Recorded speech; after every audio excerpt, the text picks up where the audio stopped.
আসসালামু আলাইকুম, সবাই কেমন আছেন? আসলে আমাদের আজকের আলোচনার বিষয় ব্যাংকের গ্যারান্টার হওয়ার বিষয় নিয়ে। আমাদের ব্যক্তিগত জীবনে টাকা বা অর্থের প্রয়োজন সবারই আছে। সে অর্থের ব্যবস্থা না করতে পারলে আমরা বিভিন্ন খাত থেকে লোন নিয়ে থাকি। লোন নেওয়ার ক্ষেত্রে দেখা যায় যে বিভিন্ন সময় ব্যাংক বা অন্যান্য প্রতিষ্ঠানে ব্যাংকের গ্যারান্টার হিসেবে কাউকে থাকতে হয় এবং তাকে স্বাক্ষর দিতে হয়। সেক্ষেত্রে পরবর্তীতে যিনি স্বাক্ষর দেন, অর্থাৎ যিনি ব্যাংকের গ্যারান্টার হন, তার কি কি ধরনের জটিলতা বা তিনি কি কি ধরনের সমস্যায় পড়তে পারেন, এটার সুবিধা এবং অসুবিধাই আজকে আমাদের আলোচনার বিষয়।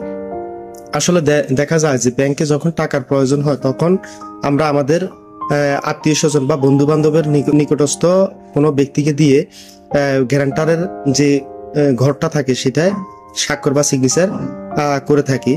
সেক্ষেত্রে আমি বলবো যে যিনি স্বাক্ষর দেন তিনি অনেক সময় দেখা যায় যে ব্যাংকের যে শর্তগুলো সেগুলো ভালোভাবে পড়েন না, অথবা ব্যাংকের এত বেশি শর্ত থাকে যে এতগুলা পড়ার মতো সময় থাকে না, অথবা অনেক সময় দেখা যায় যে ব্যাংকের শর্তগুলা ইংলিশে থাকতে পারে, যা পড়ার এবিলিটি যিনি স্বাক্ষর দিতেছেন তার থাকে না। অর্থাৎ তিনি যথেষ্ট এডুকেটেড পার্সন না হওয়ার কারণে এগুলা সম্পর্কে ভালোভাবে পড়ে বোঝা তার পক্ষে সম্ভব হয় না। আবার অনেক ক্ষেত্রে দেখা যায় যে লেখাগুলো এত ছোট থাকে এবং এত বেশি পরিমাণে থাকে যেগুলো পড়ার মতো সময় হয় না। যাই থাকুক, বুঝে না বুঝে আমরা ব্যাংকের গ্যারান্টর হিসেবে স্বাক্ষর দিয়ে থাকি। পরবর্তীতে দেখা যায় যে যিনি টাকা ইউজ করেছেন, অর্থাৎ টাকা নিয়েছেন, তিনি কোনো কারণে টাকাটা ফেরত দিতে না পারলে ব্যাংক আইনজীবীর মাধ্যমে ওই ব্যক্তিকে নোটিশ পাঠাতে পারে বা বিভিন্ন ধরনের আইনি ঝামেলাও তার উপর আসতে পারে। দেখা যায় যে যিনি ব্যাংকের গ্যারান্টার তিনি টাকা নিলেন না, সে টাকাটা ভোগও করলেন না, অর্থাৎ ইউজ করলেন না। অর্থাৎ যিনি ব্যাংকে টাকা উঠিয়েছেন তিনি যে কোনো কারণে টাকাটা দিতে ব্যর্থ হন, সেক্ষেত্রে দেখা যায় যে ব্যাংকের গ্যারান্টারকে লিগ্যাল নোটিশ দেওয়া হয়ে থাকে, অথবা ব্যাংকের গ্যারান্টার থেকে টাকাটা দাবি করে নোটিশ করা হয়ে থাকে। অর্থাৎ দেখা যায় যে যিনি ব্যাংকের গ্যারান্টার তিনি টাকাও নিলেন না, অথচ দেখা যায় যে বাড়তি একটা প্যারা মাথার মধ্যে নিলেন। এক্ষেত্রে আমি বলবো যে যদি আপনার কাছের কোনো লোক না হয়, অর্থাৎ আপনার ফ্যামিলির বা আপনার আত্মীয় স্বজন বা আপনার ভাই ব্রাদার যদি না হয়, সেক্ষেত্রে আপনি ওই লোনে সিগনেচার করার আগে অবশ্যই ভেবেচিন্তেই করবেন। হয়তো আপনার কোনো ফ্যামিলির সদস্য হলে তিনি যদি একটা ব্যবসা বাণিজ্য বা বিদেশ যেতে তার টাকার প্রয়োজন হয়, বা এলসি খোলার ক্ষেত্রে বা অন্য কোনো কাজে টাকার প্রয়োজন হয়, যে আপনার ফ্যামিলির একজন সদস্য ভালো পজিশনে গেলে সেটা আপনার জন্যই উপকার।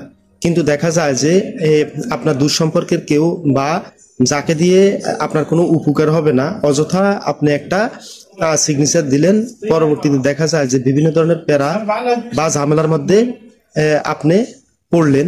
সেটার কোনো আমরা যখন ব্যাংক থেকে কেউ কোনো লোন নিবে এবং তার গ্যারান্টার হব, তখন আমরা অবশ্যই সচেতনতা অবলম্বন করব। যেই ক্ষেত্রে দেখব যে যিনি টাকাটা নিচ্ছেন উনি আমার নিকটতম আত্মীয় বা আমার ভাই ব্রাদার বা আমার একেবারে কাছের, যিনি একটা ব্যবসা বা বিদেশ গেলে আমার কাজে আসবে, সেক্ষেত্রে হয়তো আমি একটু ভেবেচিন্তে দিতে পারি। কিন্তু যে ক্ষেত্রে দেখা যায় যে আমার কোনো কাজে আসবে না, অথচ আমি একটা সিগনেচার দিলাম এবং বাড়তি একটা প্যারা মাথার মধ্যে নিলাম, এটা অবশ্যই আপনারা ভেবেচিন্তে নেবেন। সর্বশেষ বলবো যে ব্যাংকের লোনের ক্ষেত্রে গ্যারান্টার হওয়ার ক্ষেত্রে অবশ্যই আমরা সচেতনতা অবলম্বন করব, তার কোনো বিকল্প নেই। অর্থাৎ দেখা যায় যে বুঝে না বুঝে একটা সিগনেচার দিলাম, আমি সেই টাকা ব্যবহারও করলাম না, সেই টাকার ভুক্তভোগী হলাম না, কিন্তু পরবর্তীতে দেখা যায় যে সেই টাকা যিনি নিয়েছেন তিনি টাকাটা ফেরত দিতে না পারলে দেখা যায় যে একটা আইনি ঝামেলা আমার উপর এসে পড়লো, এবং আমি দেখা যায় যে ওই বিষয়টা নিয়ে সবসময় একটা মানসিক টেনশনে থাকলাম বা আইনি বিভিন্ন ধরনের ঝামেলা দৌড়াদৌড়িতে ব্যস্ত থাকলাম। সেটা আমাকে মানসিকভাবেও পীড়া দিবে এবং দেখা যায় যে আমার অন্যান্য কাজে ব্যাঘাত ঘটাবে। সেই ধরনের কাজ অবশ্যই আমাদের করা ঠিক হবে না। এই জন্য আমি বলবো যে ব্যাংকের লোনের ক্ষেত্রে যিনি লোন নিয়েছেন তার গ্যারান্টার হওয়ার ক্ষেত্রে অবশ্যই ভেবেচিন্তে গ্যারান্টার হবেন। কিছুদিন আগে আমার এক ভাই আমাকে আসলে এই বিষয়ে জিজ্ঞেস করলো এবং কিছু ক্লায়েন্ট ফোনও ব্যাংকের গ্যারান্টার হওয়ার ক্ষেত্রে দেখা যায় যে আমরা অনেক সময় চিন্তা করি যে একটা লোক লোন নিতে পারলে, তিনি একটা ব্যবসা করতে পারলে বা তিনি একটা এলসি খুলতে পারলে বা বিদেশ যেতে পারলে এই লোনটা দিয়ে আমার একটা সিগনেচারের কারণে উনি উপকৃত হবে, এই জন্য আমরা সরল মনে সিগনেচারটা করে থাকি, কিন্তু তার উপকারিতা এবং অপকারিতা সম্পর্কে তেমন একটা ভাবি না। এটা আসলে আমাদেরকে ভেবেচিন্তে স্বাক্ষরটা দেওয়া উচিত। জিজ্ঞেস করছি সেজন্য আসলে এই ভিডিওটা করা, ব্যাংকের লোন বা গ্যারান্টার হওয়ার ক্ষেত্রে কি কি অপকারিতা আসতে পারে। এই পর্যন্তই, আশা করি ভালো থাকবেন। অন্য কোনো ভিডিওতে কথা হবে অন্য কোনো বিষয় নিয়ে। ধন্যবাদ সবাইকে, আল্লাহ হাফেজ।